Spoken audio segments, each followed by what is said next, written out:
the show notes for today. I had my joke ready. Disconnect your wireless mouse before recording. Cute. Disconnected. Oh, I think your mouse. What other mouse can I have? It What was. other mouse do I have? It was the ice in your cup from the last time. Hello, my friends. Thank you for joining us for the PEBCAK Podcast, a weekly information security show featuring some all-around good people. It is week 9 of 2024. I'm Chris Louie, and happy to still have power with all the wind and rain we've been getting. That's We're crazy. recording this. Sorry. It is. Did you get the hurricane winds yesterday? I got a little bit, but not too bad. But I'm just astounded by the fact that we only have one power company in the Bay Area. Actually, you have two. I only have one. So I have one. It's the Shinra Electric Power Company, apparently. And I'm forced to get my energy from Peninsula Clean Energy. So I had no choice in the matter. Well, pretty soon Tesla as well, right? They'll be doing your solar panels. Yes, very soon, hopefully. but that's if you can get a charge with it being so cloudy in the wintertime. That'll be enough. With all the rice cookers over there and the steam coming off the houses. It's a joke. We are recording early this week because I will be in sunny San Diego with the family later this week. With me, I have my co-host, Havoc the Mouthpiece, who plans to travel to San Francisco to get a breakfast burrito. If I'm ever in town, I'm going to that spot to get that burrito. It looked pretty good. I don't know about the spam one, but the other ones look pretty sweet. And by the way, I understand why you're going to San Diego. It's cold there. The water's like green. You can barely even get into it. It's this a disgusting town. You should go somewhere else. More fun. What? Are you crazy? Yeah, I hate San Diego. Well, I hate all of California to be in general, but All right, that's fair. Lies. Oh. Lies. Well, Brian, I will be somewhere different next week. So we're going to be at next week. The listeners will have to find out. It'll be a surprise. Oh, wow. Stay tuned, listeners. Stay tuned. Mountainous, cavernous. And that, my friends, is called a teaser. And we have Glenn Medina, or should we call him President's Club Glenn, or PCG. Congrats on making it 2 years in a row. Thanks, gentlemen. Like I said, didn't do it alone. I was happy to have some great partners and peers. But like I said, keep it on down low, and like I said, happy to make it again. So, does your back hurt from carrying the team? No such thing. No such Severe thing. back injury from carrying the team. Talking to you, Greg. Just honored to be recognized and go. So awesome. Well, congratulations again. We'll have to find a fill-in for you when you're gone that week. It is a pretty far destination. We wouldn't want you to work on your hard-earned trip. Well, maybe we can record before, right? So we'll see. Yeah, I'll get Ben. Ben will fill in for you. Yeah, this is kind of an odd one, right? Because the club is on a Thursday to Tuesday. Normally, it's a weekday thing. So, but, yeah, usually it's Monday through Thursday. Yeah, I think this time though, I've convinced the wife that we can leave a day or two early, relax, and then come back. And instead of coming directly back, we may stop in like the Keys or in Florida somewhere. So we'll see. Where's it at? Nice. Yeah, Turks and Caicos. It's gonna be nice. Oh, nice. Never been, so It'll be good. No guests this week, just us hosts. We do have an amazing episode planned for next week to celebrate our episode 150, so be sure to tune into that one. You won't want to miss it. Combined, we have decades of information security experience in here, not just to educate, but to entertain. We've got 4 awesome stories for this week, so sit back, relax, and enjoy the show. Did Brian just have an autoplay video? No, I think that was Glenn, not me. That was me. Sorry, guys. At 4 minutes and 5 seconds, we got to delete that piece. Brian jumps. So I thought it was his autoplay. It was really loud. This week, we're going to talk about tech for burglars, taking your face off For our third topic, Trojan iPhone applications, and close with some unwritten rules of life. For our first topic, thieves in Minnesota are using devices to knock out Wi-Fi cameras before committing burglaries to prevent them from recording the footage.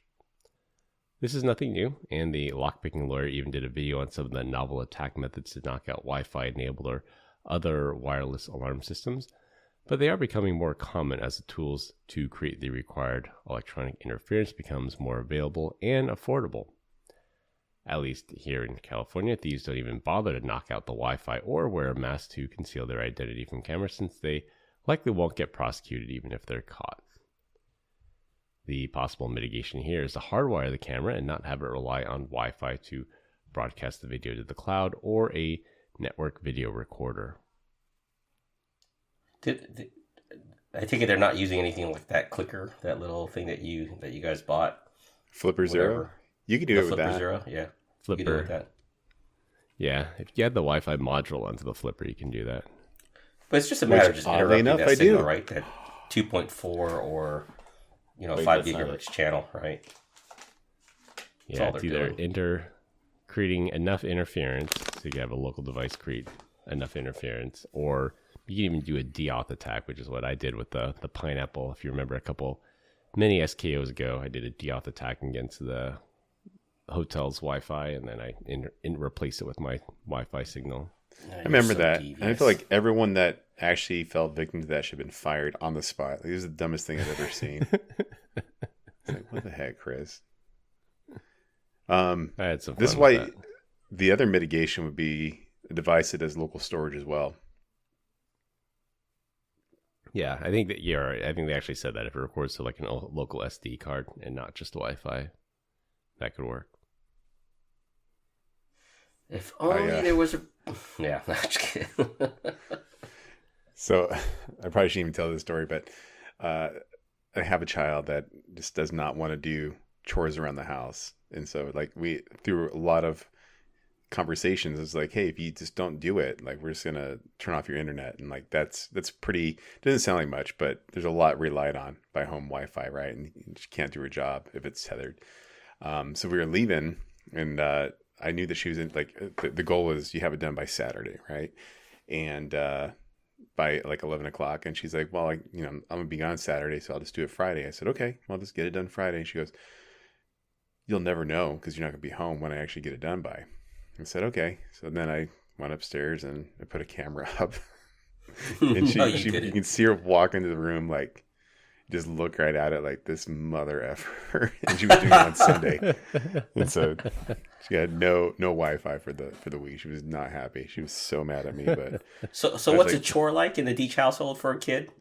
Just clean a common area? Well, for this one, it's like a Saturday mornings, like you just have to vacuum. For her, she just has to vacuum the upstairs. And it takes all of 6 minutes to do. So Yeah. yeah. I'd be like, Dad, I found a solution. I took the Roomba from downstairs and I put it upstairs and we're done.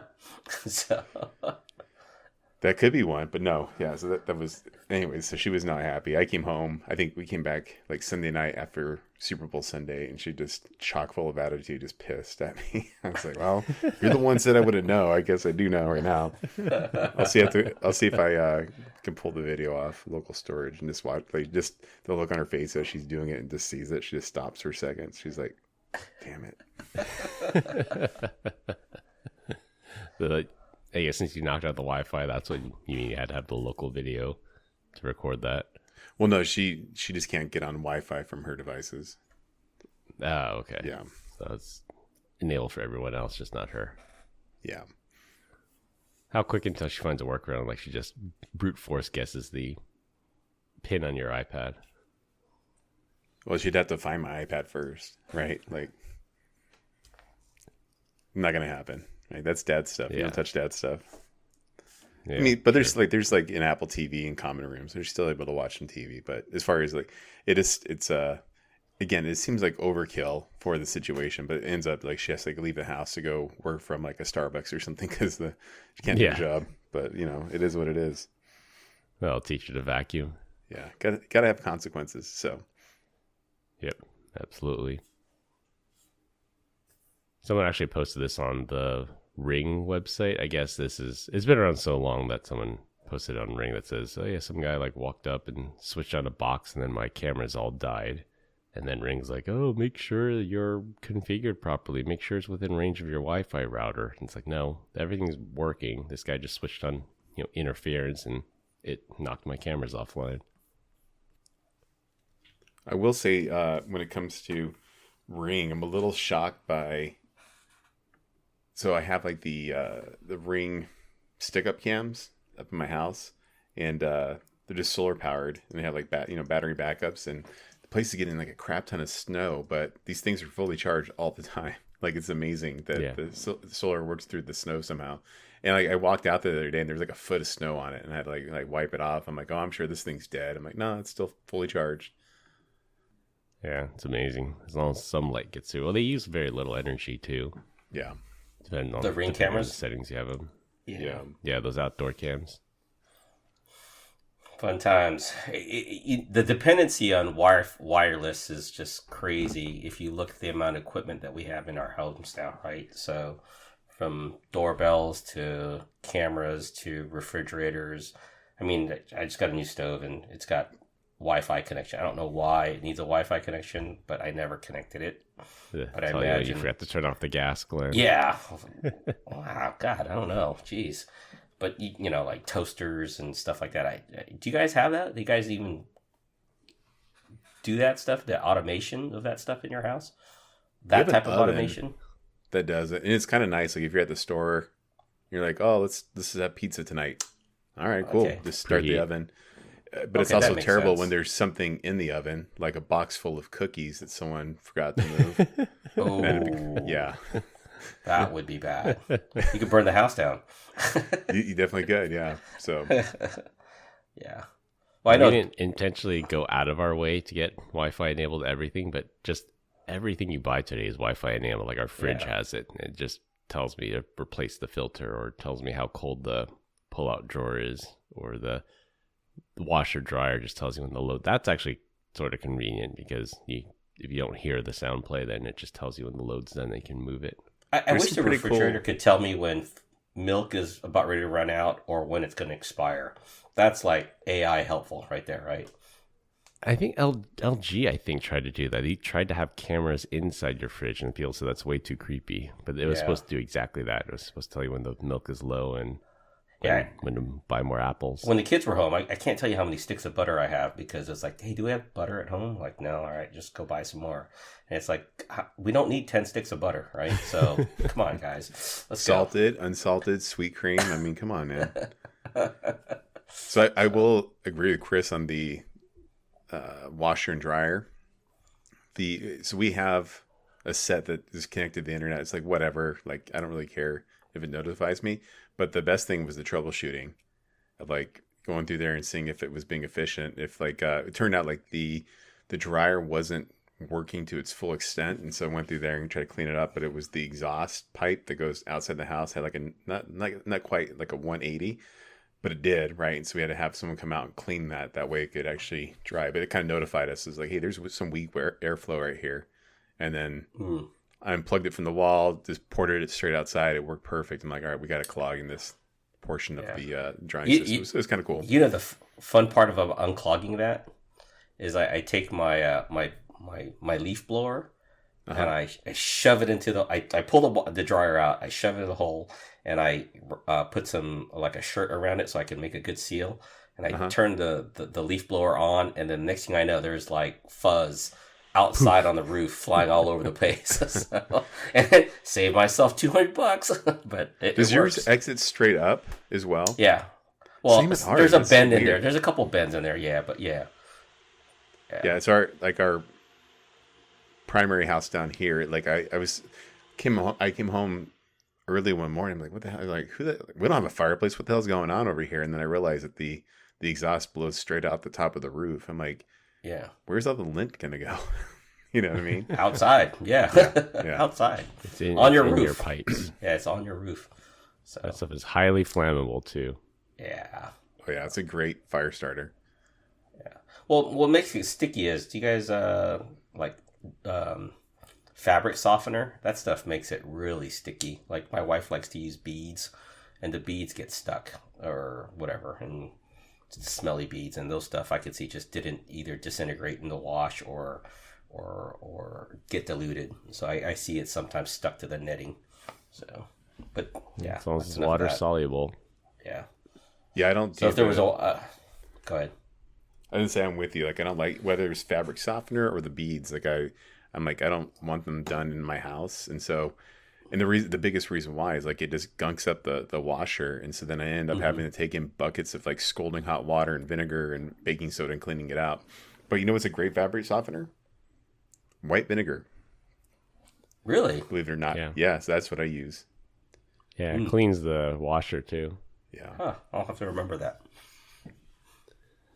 My beef is, even though every appliance you own is smart and connected, each one of them has a different app. There's like 30 apps. There's one for the washer. There's one for the rain hood. There's one for the fridge. There's one for this. There's one for that. There's one for the Roomba. There's one for the second floor Roomba. Yeah, I try to buy everything that works with like the smart things, but then like there's just certain things I don't like. Roomba is a great example, or Shark. And the other one now is like I'm trying to replace a garage door, and like none of the new garage door openers actually work with the Go Control module. I don't know if you know what that is. It's Z-Wave, but like they don't have the way that you can man the middle of that one. Like it's just like you have to use the app. I'm like, I don't want to use the damn app. I just go buy an old Genie somewhere or something. I have no idea. Yeah. Well, HomeKit was going to try to do that. I think there's always some kind of new standard that everyone tries to come out with. Nobody ever adopts the standard, so we're just stuck with 30 different apps for the different appliances. Yeah. Wink actually had an egg carton that would tell you how many eggs you had in your fridge at any given point in time. Then eventually they fell off the face Did you of have the earth. that, Brian? No, I never bought that one. I'm like, I don't care. Like, I think my wife went and bought like 60 eggs the other day. And I was like, oh, I guess I'm eating a lot of eggs this week. So let's go. Well, you go through eggs, right? You're training, so eggs is the thing All for that you. protein. Yeah. A lot of, yeah. But it's just one of those things. Cholesterol Like, I never off thought the charts. cholesterol not off the charts. So All right, for our second topic, I'm going to take his face off. One of the my suspense. all-time favorite movies, Face Off, involves John Travolta stealing the face of his arch nemesis Nicolas Cage and assuming his identity to stop an imminent bomb threat. I'd like to take his face off. A new strain of malware called Gold PEBCAK steals the biometric data from your face and socially engineers its victims to scan identity documents to enable online bank fraud. Victims are approached through phishing or smishing messages on the Line app and are written in their local language impersonating government authorities or services. So is smishing, not to be confused with smashing, that's SMS text? SMS SMS phishing. Yeah. Okay. You should get a text that says, as your local tax authority, we need your copy of your identity documents, and that's how they get them. So is Line app the app that people use to scan their face? I have no idea. It's a messaging app that's popular in Southeast okay. Asia, sort of like what WeChat and WhatsApp.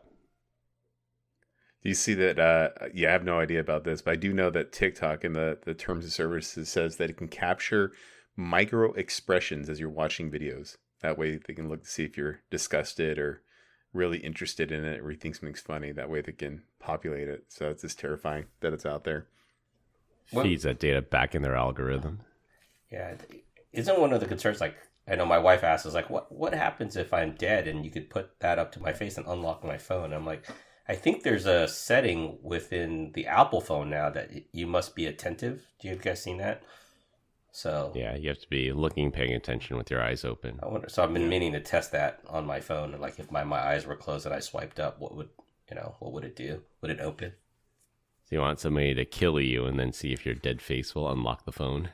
Well, that's no different than someone cutting your thumb off, right? To get it to your phone when it was back then when it was fingerprint driven. Fingerprint scanning, yeah. Yeah. That's that biometric data. I was just watching the latest season of True Detective, and I don't want to spoil it, but there's somebody frozen in snow, I guess, right? Or the tundra.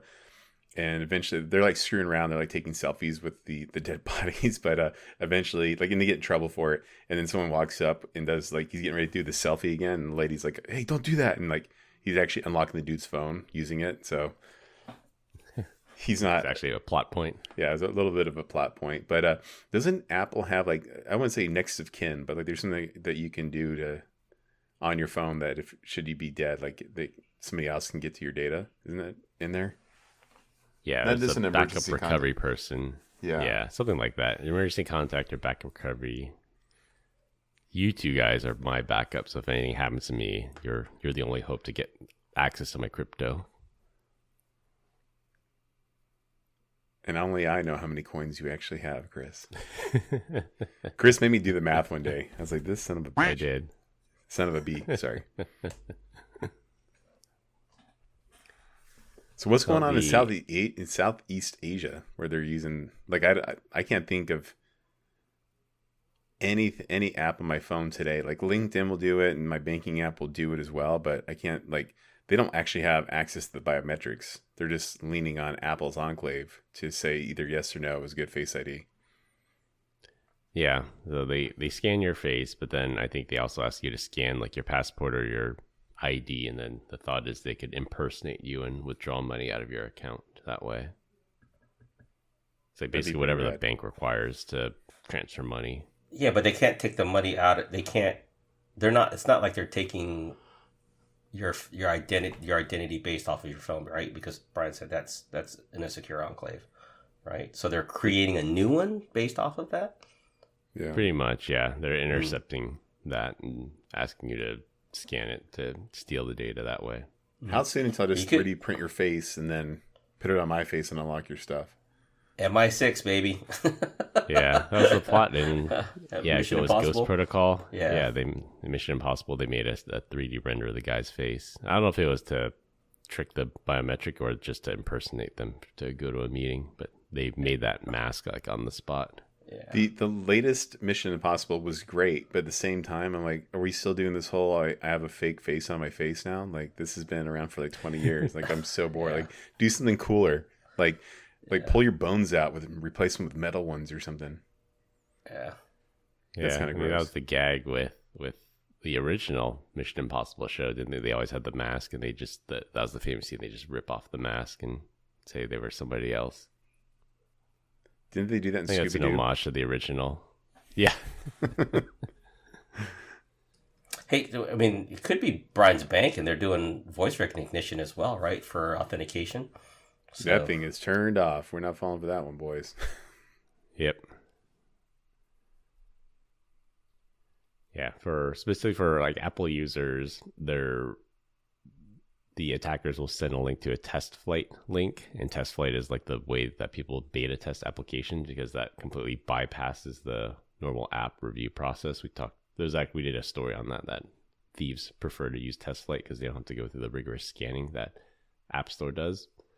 But after Apple took down the malicious applications, the threat actors switched to socially engineering victims into installing a malicious MDM profile on their device to give the threat actors full control of their devices.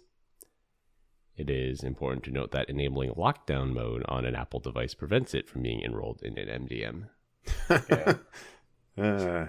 Try and get me Speaking now, of suckers. lockdown, have you guys installed lockdown? I know Brian has. Chris, did you go through it finally? I have not yet. Yeah.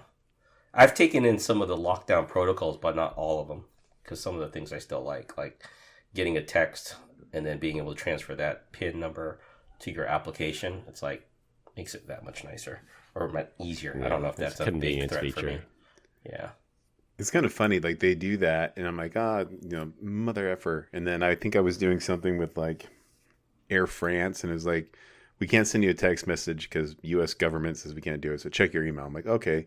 I go to check my email, and I find like the 6-digit code, and then I go to type it into the app, and it was like from your email. Do you want to populate this? I'm like, all right, lockdown mode. What are you gonna do? Just only my text messages you won't parse, but you'll do my emails. I'm like, what the heck? Have you guys seen the personal voice setting on your iPhone? I've seen it. I haven't enabled it yet, though. Okay, so supposedly, like you go in dark corner of your room, and just talk into there, and it will learn your voice, and then it will you can use it as your own voice. That would be cool. I'm gonna have to try that out now. Yeah. Yeah. I'm like, I'll tie that into ChatGPT and just have it talk to my wife. There you go. It learns your voice. Let me tell you about my dream. Okay, I love conversation. that. Tell me more about your dream, honey. Hold on, let me put you on a call real quick while I'm on business travel. Just set it down.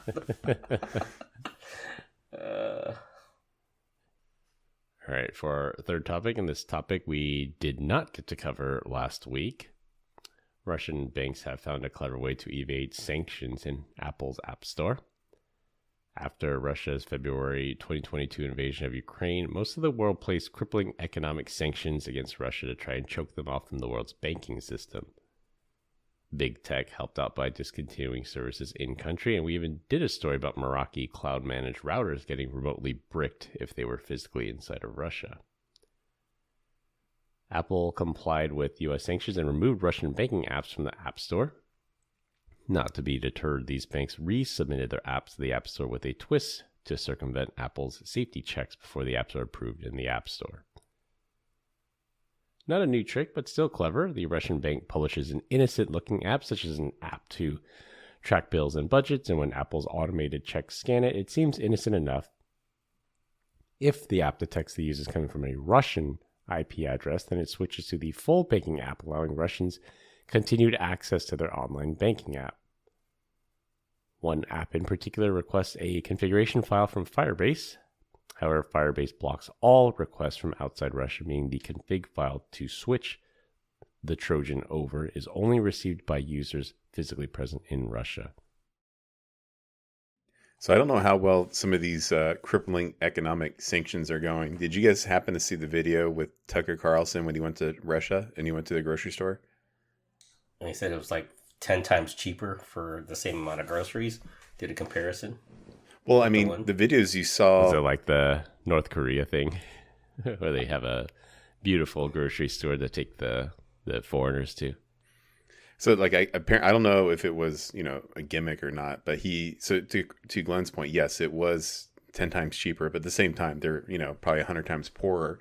But the videos that you would see from the economic sanctions from the U.S. was like people like shuffling through garbage cans looking for food.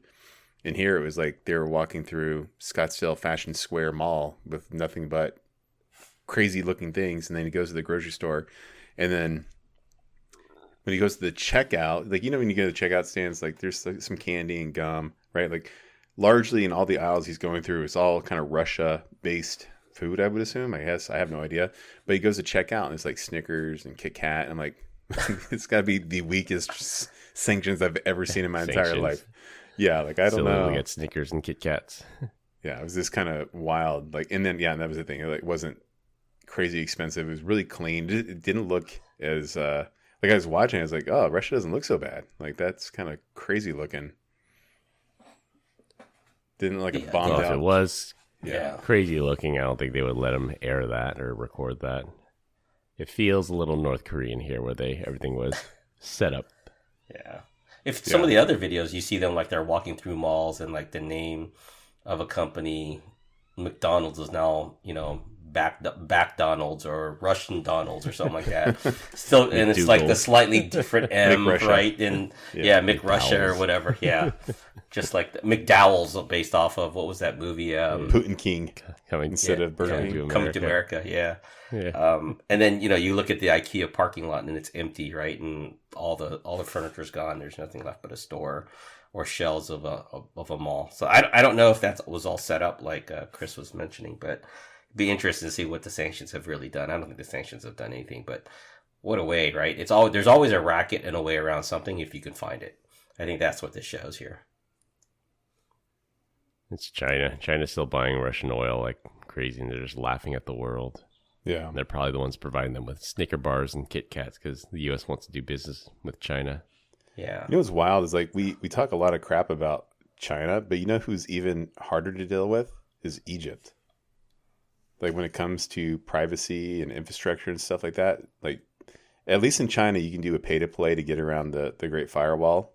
But in Egypt, there's just nothing there. They don't care. They're just like, no, we're gonna do what we want. It's kind of wild. You know who else is hard to deal with? Syria, Libya, Tunisia. I mean, all those those banned countries, dictator countries. Yeah, those are like, but at least Egypt is a little bit more, I would think that's a little bit more. I mean, you actually have like some startups. I mean, there's been some acquisitions out of Egypt from a technology standpoint that have come out of Egypt. Nothing out of Syria though. You know what I'm saying? Like they're not that war torn. Hiring ISIS fighters. Yeah. Yeah. I once did a gig where they do have a lot of IT help and support in Egypt, but apparently, maybe one of our listeners can educate us. People in the Middle East do not like Egyptians. So they wanted to hire me to do a job in the UAE because all their IT contractors are Egyptian and Egyptians are not allowed to enter the country. Oh, interesting. I didn't even know, like Egypt, they have like a whole thing, like if you're military age young man, you got to serve. It was very much like Israel. I had no idea it was like that. Compulsory military service. Yeah. There's still a lot of countries that do it. South Korea, same thing. Yeah, I knew about South Korea. I didn't know about Egypt. Like I don't know. I think pyramids, right? Like, oh, that's cool. Like you go check out stuff. I didn't know it was like so closely governed by the government there. Yeah, even after the Arab Spring and Mohammed Morsi and the Muslim Brotherhood, there were supposed to be some reforms, but now they just went back to a dictatorship. Maybe not as much of a military as it was before, but still a dictatorship. Yeah. It's crazy. Like I would love to see a timeline of like how that just kind of evolves. Like, cause I don't think anybody wants to fall face first into a dictatorship. Just over time, it probably just seems like a great idea. It's like, well, we'll just get rid of crime and bad things. And next thing you know, it's like Big Brother. Unless you're the dictator. Yeah. Unless you're the dictator. Yeah, it's a little bit of what's happening in Myanmar right now. There's that military coup, and then right now there's all these pig butchering scams run out of northern Myanmar where they're kidnapping citizens from southern U.S. China and bringing them over the border to work in these call center scams. Where's Myanmar? I don't even know what that is. Like Myanmar. Yeah, Myanmar. It's in Southeast Asia. It borders China. Oh, okay. It's a country. There's this crazy video of I think this military coup happened relatively recently, and some girl, I want to say she was doing like a dance in front of like a street intersection, just filming herself. And then in the background of this dancing video, you could see the tanks rolling into the Capitol. Like you'd see this coup happening live in real time, but just because this girl decided to record herself dancing in the street.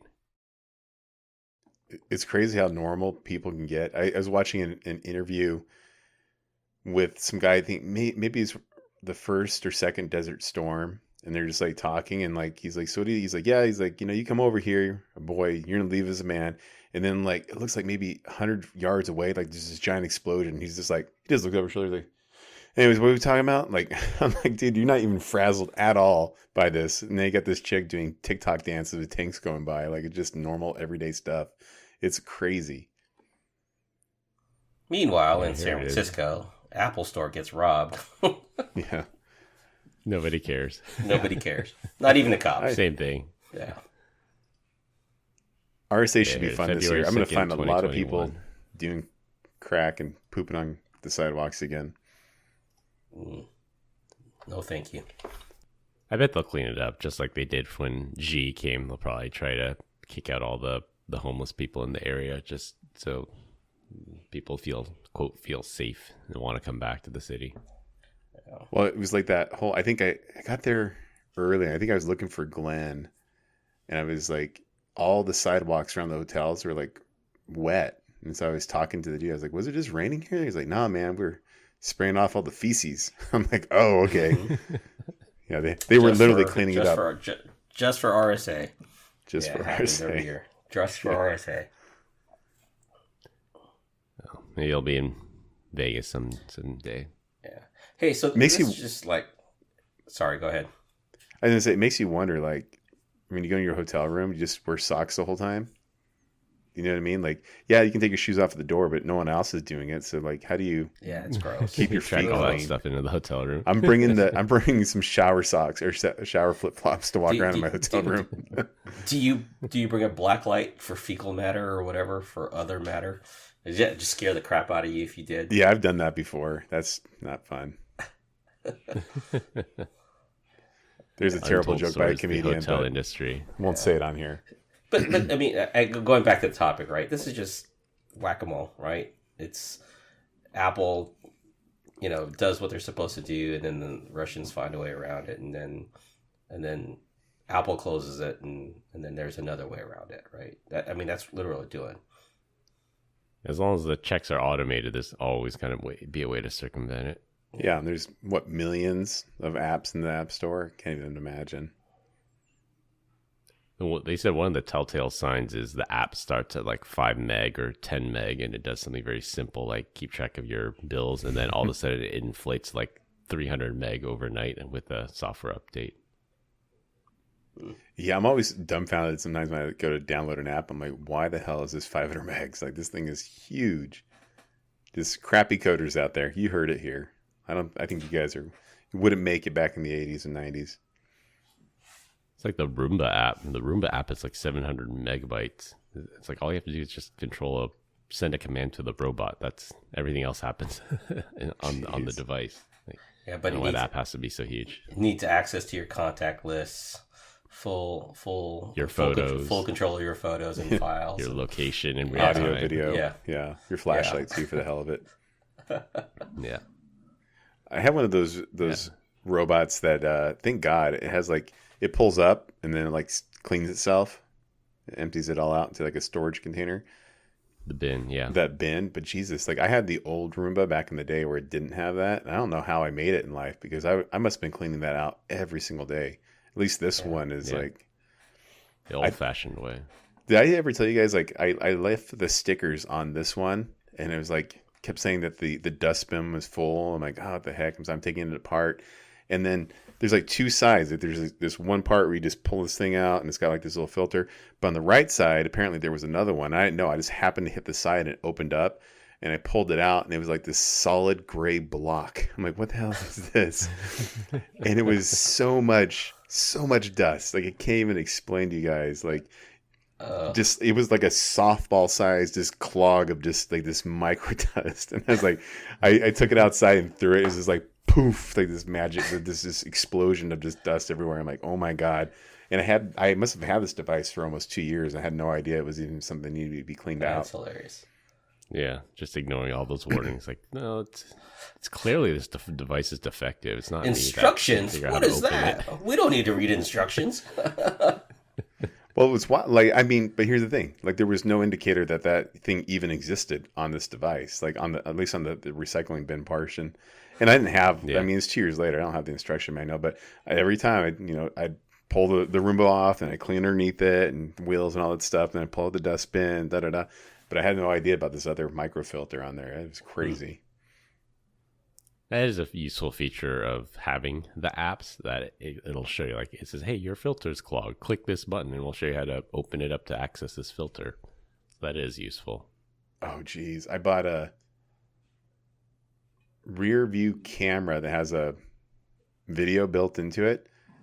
And the instruction manual was like, I couldn't even read it. It was so small. So then I went online to pull it down. And it must have been like 640 by 480, like the resolution. Like it was schematics of like how to run this through your vehicle. And like there's no way. I have no idea what the hell I'm looking at. Just a bunch of like squiggly lines everywhere. It was probably the most difficult thing I've ever installed. It was like install time 45 minutes. I'm like 4 hours later. I'm like finally done with the thing. Connect the red wire to the hot line, and you connect the black wire to the ground.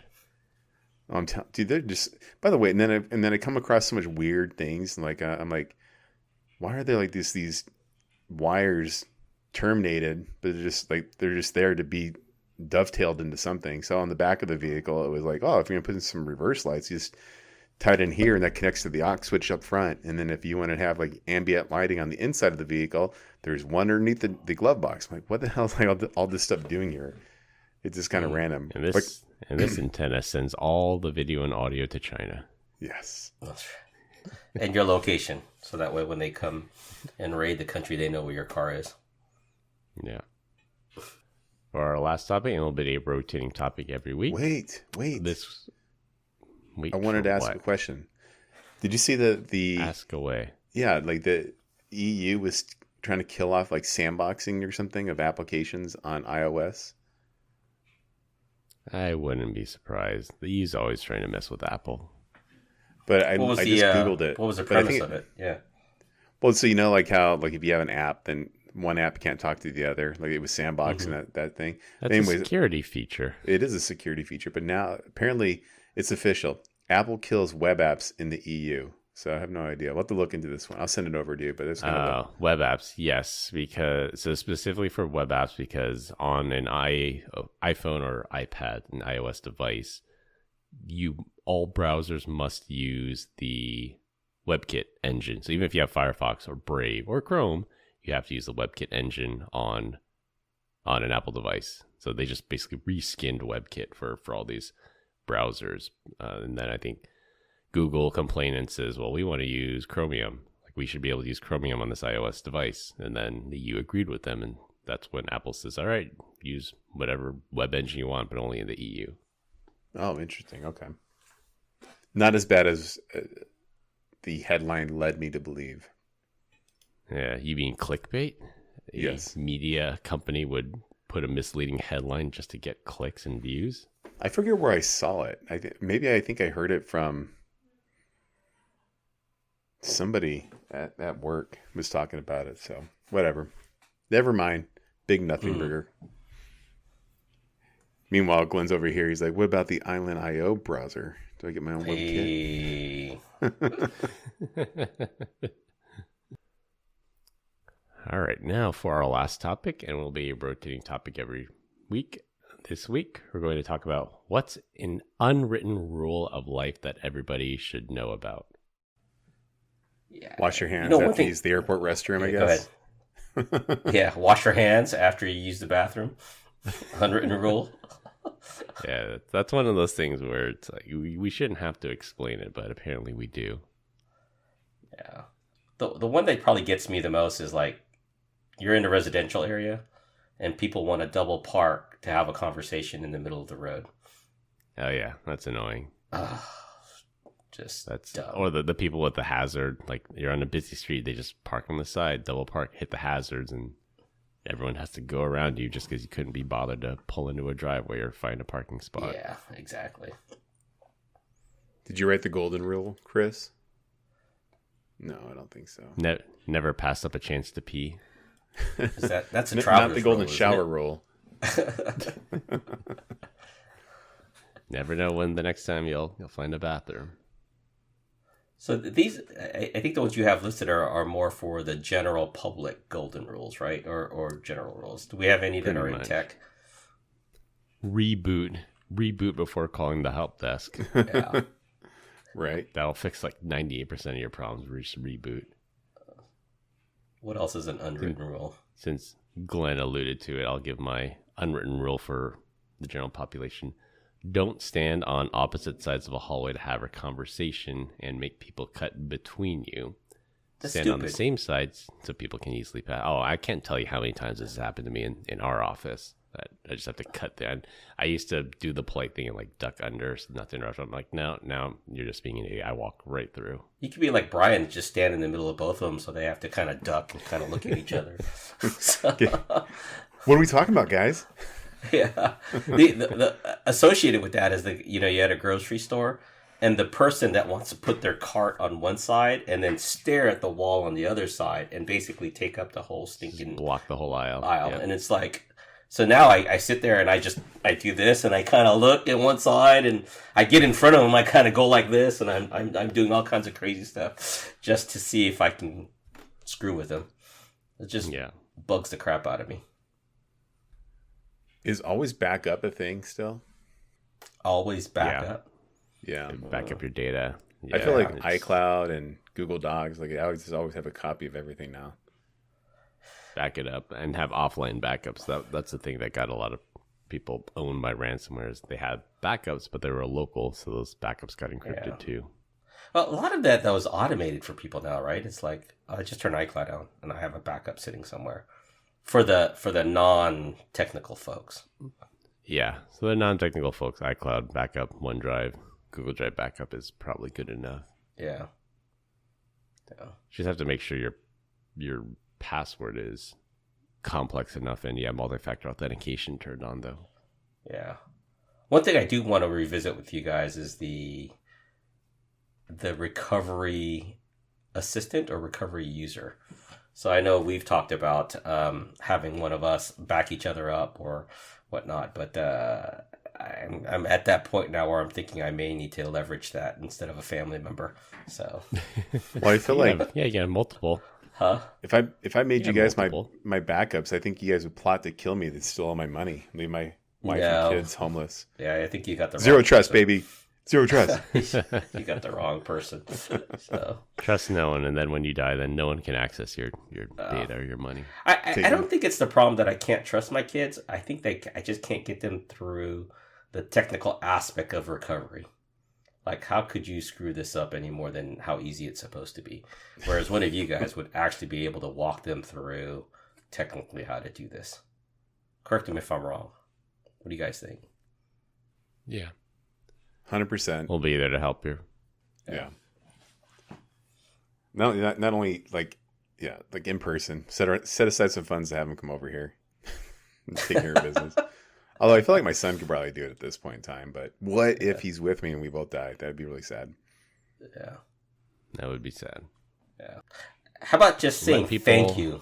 How about just saying thank you? You open a door, unwritten rule, nod your head and say thank you, right? Yeah. Look up. Quit looking down at your phone as you walk through the threshold. So yeah, not that hard. Or holding the elevator for somebody as they're clearly running to try to catch it with their arms full of stuff. And I always close it if I can. close. I'm sorry. That's because half the time you're getting back to your hotel room to go take a dump. So nothing wrong with that. Man, there was an explosion this morning. I'll tell you what. I'd hold it for you, but then there'd be a huge mess in here. So sorry. Yeah, I did you a favor.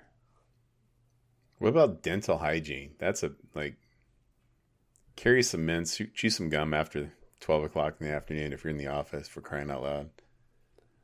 Yeah. It was funny when I would order catering orders for like large sandwich orders for customer meetings or something. There's one restaurant in particular. There's a checkbox, I think, near the end of the checkout that said no onions.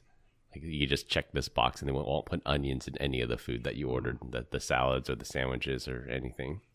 Along the same lines, though, you got those same people that, like, when they get back to the office, they brush their teeth in the bathroom, and then you're like, you go to wash your hands, you're like, there's chunks of something inside the sink. Oh, that's messed up. Gross. That's gross. It's like, I don't want to see. We had to your put up stuff a sign inside in our bathroom that told people, like, yeah, clean. If you brush your teeth in the sink, clean up after yourself. Yeah, that's just common sense. That's a thing. So my first day of work at Zscaler, guy was like, you need to come into the office. I'm like, oh my God, I don't think I'm going to be able to work here. Like, this dude's making me leave Arizona to come to San Jose. So I get over there. He's like, yeah, you'd be working at this desk. I'm like, okay. And then I'm like, a couple hours into it, I got to take a piss. So I go in there and, I look at myself, see how I'm doing. I'm like, splash some water on my face, my head, looking a little shiny.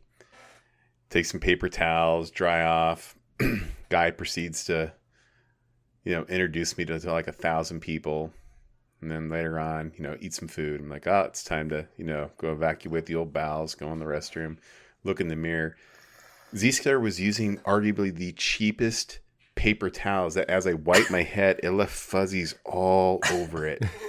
Everywhere. And so for like 3 hours, I'm walking around Zscaler saying hi to people, and it looks like I have some sort of skin disease. Not one person says yeah, like, this bald dude's got some bad dandruff.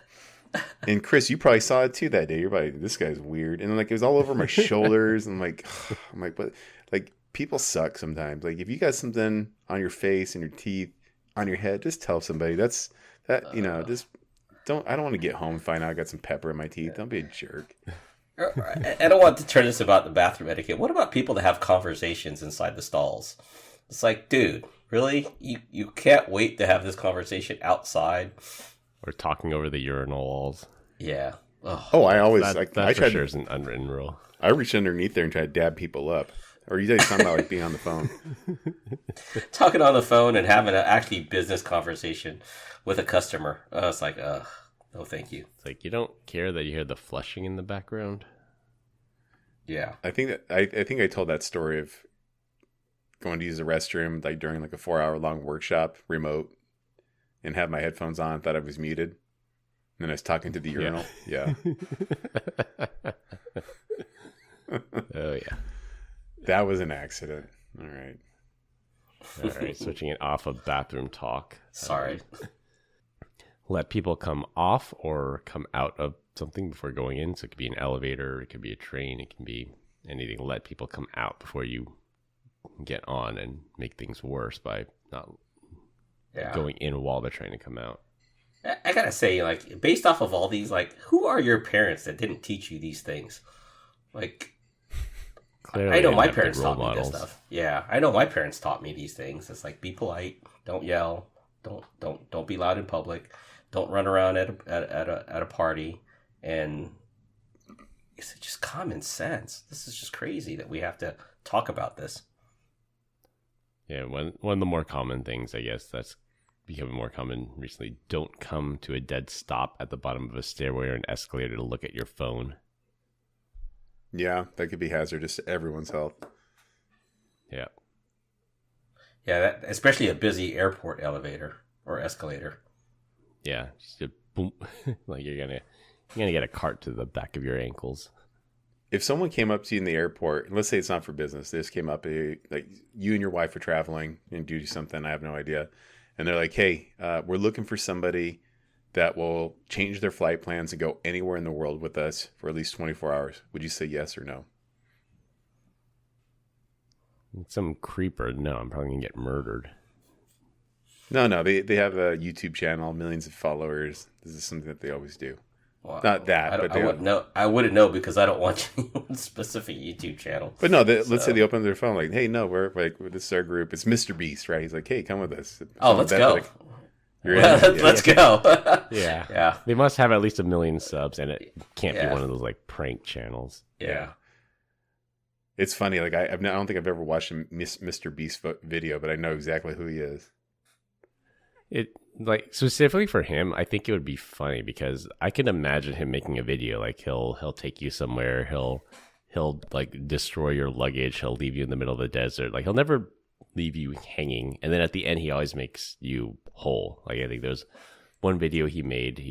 His friend was not in on it at all, and he took a crane and like picked up the friend's car, dropped it from a really high height, and destroyed the friend's car. And the friend was genuinely mad, but then he bought him like a really nice car to replace it with.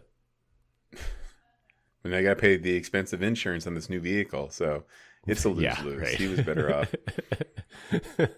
I don't know why that reminded really me. do him a favor. I remember I was in high school. I was like, man, CDs are stupid. Like, no one's ever going to do that. And I had like all these cassettes, and I left them in the backseat of my car, and it was on a seatbelt, and it melted. And I was like, well, guess who's buying CDs now? So I just had to have a catastrophic event to just move me to the next medium. Yeah. But you, Brian, would you go if somebody propositioned you and your wife to travel with them? Oh, yeah, in a heartbeat. Why not? What they Should be said? fun. What if they said only your wife can't come? I say, wife who? Just kidding. Bye, Felicia. Here's $100. Go get dinner on your own. Yeah. Tell the kids I said hello. Yeah. All right. Well, we continue to get great comments about our No, there's dad one more. joke of the One week. more unspoken one. And they Just say one it more. all the time on Fine. planes. Go You know, you for don't it. give me a second to catch my breath, Chris. You're just on to the next thing. I always wait, and there's like 5 seconds of dead air. Awkward I'm like, pause. all right, moving on. You count really fast. So, on a plane, whatever you're listening to, you have to have headphones. If you play that stuff that's blaring, you deserve to get throat punched. I don't care if you're 100. Yeah.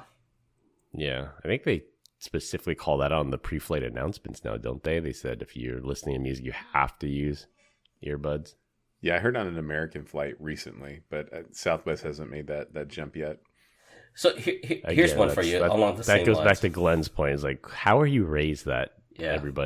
you won't think everybody wants to listen to what you're listening to? Yeah, And no the same kidding. thing for us, the BART train, the Anywhere. bus, just Anywhere. public transit, just blasting music through your Bluetooth speaker. Well, my mom and dad used to have conversations on speaker wherever they went. And it wasn't because they wanted everyone to hear the conversations, it's because they were deaf and they still play that way. And I'm like, no, turn that off and put that thing up to your ear. Don't do that. And so I had to turn around and teach them. Buy AirPods. Yeah. So I'm willing to bet. Oh, go ahead, Chris or Glenn. No, please. You're on the same line.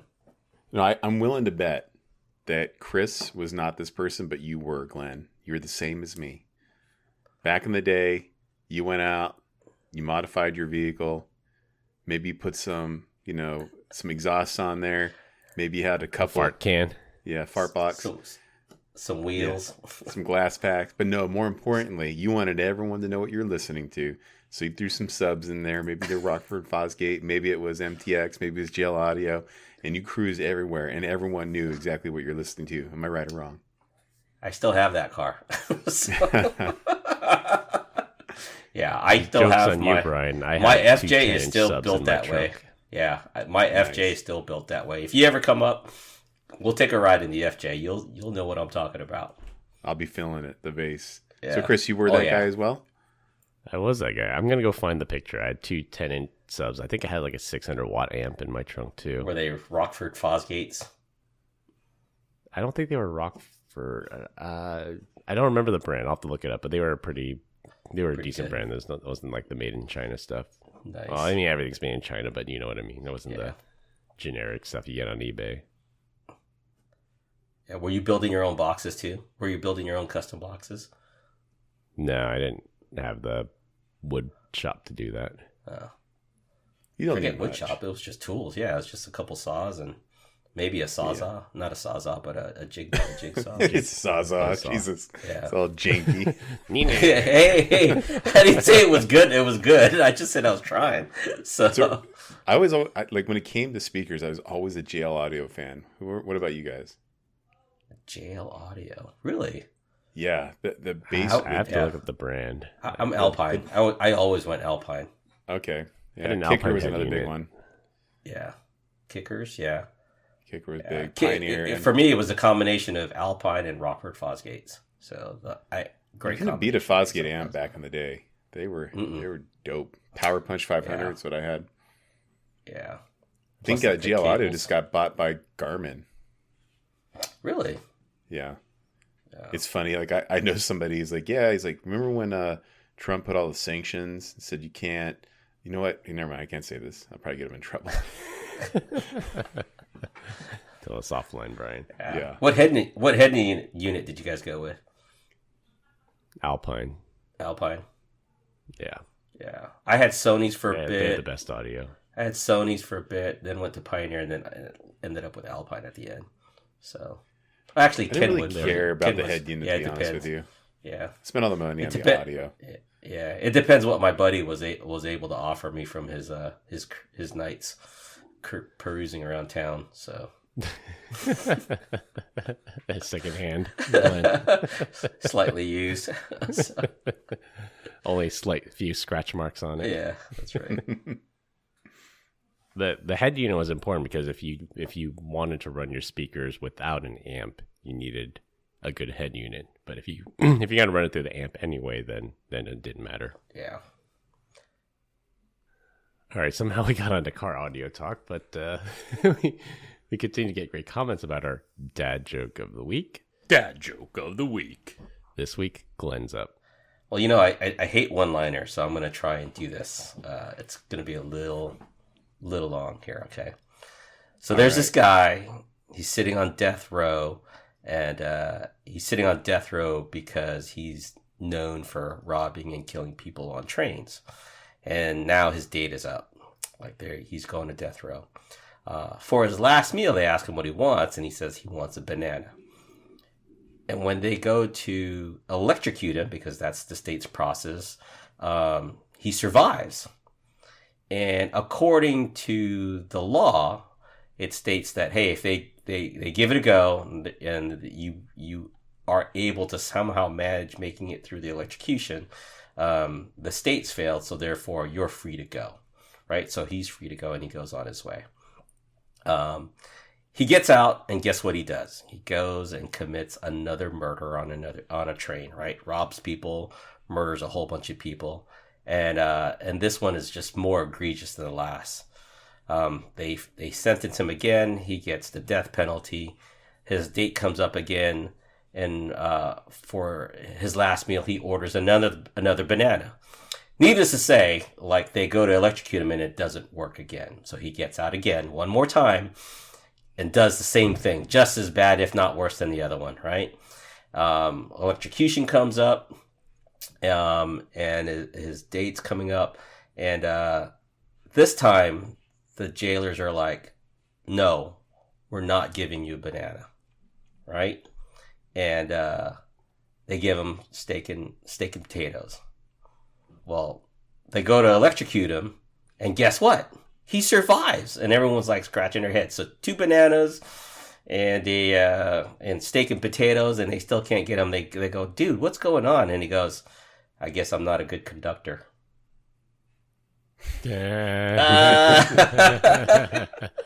Wow. Come on. I don't get a good one for that? Come on. That was a good one. I like it. Good job, buddy. There's a lot of buildup on that, Glenn. Sorry. All right, to wrap things up, hardwire your cameras whenever possible or use local storage. I'm going to take his face off. I'd like to take his face off. Russian banking apps are inside Trojan App Store apps and don't block the hallway. That's all I have for this week. We hope you enjoyed this week's episode. You can find us on LinkedIn. Links will be in the description. Follow us on Instagram at PEBCAK Podcast. Thank you to all our listeners and subscribers who rated us 5 stars to the iTunes Store and Spotify and left us a review. We appreciate you all spreading the word to help grow the show. The best way to find us is search for the PEBCAK Podcast in your favorite podcast listening app. For our co-hosts Brian Deach and Glenn Medina, I'm Chris Louie.